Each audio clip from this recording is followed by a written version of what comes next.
আসসালামু আলাইকুম, welcome to my mini blog. আজকে আমার বাসা চলে আসছে প্রীতি। আজকে প্রীতির আমি মেক ওভার করবো, তো আমরা একটু নাস্তা করে নিতেছি।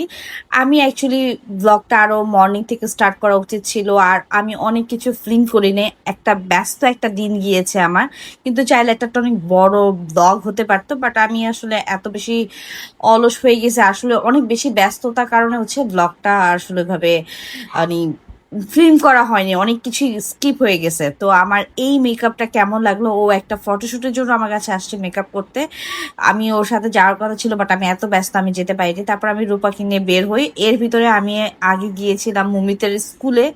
মুমিতের স্কুলের চেয়ারম্যান স্যারের সাথে আমি দেখা করেছি, মুমিতের সিক লিভ ওটার ব্যাপারে কথা বলেছি। তারপর আমি মাঠ থেকে কিছু টুকটাক টি শার্ট নিয়েছিলাম আমার গরমে বাসায় পরার জন্য। তারপর এটা হচ্ছে আপনার কি বলবো, ওই জায়গা থেকে একটু লেবু শব্দ খেলাম, এটাকে বলা হয় সরাই ভবনের কাছাকাছি। তারপরে ওখান থেকে আমার কিছু ট্রাউজার এগুলা কাটাইতে দিলাম। তারপর আমি আবার গোবিন্দপুর বাজারে গিয়েছি, ওখান থেকে আমার কিছু দরকারি জিনিসপত্র কিনলাম। আবার মার্কেটে গিয়েছি, এখান থেকেও কিছু কেনাকাটা করলাম। মানে খুবই দরকারি অনেক কিছুই আমি নেওয়া হয়নি। তারপর আমাদের অনেক খিদা লাগছে, একটু খাইলাম। এটা ছিল রাতে, বাসায় ভাত খেলাম। এই ছিল একটা মিনি ব্লগ, কেমন লাগলো জানাবেন।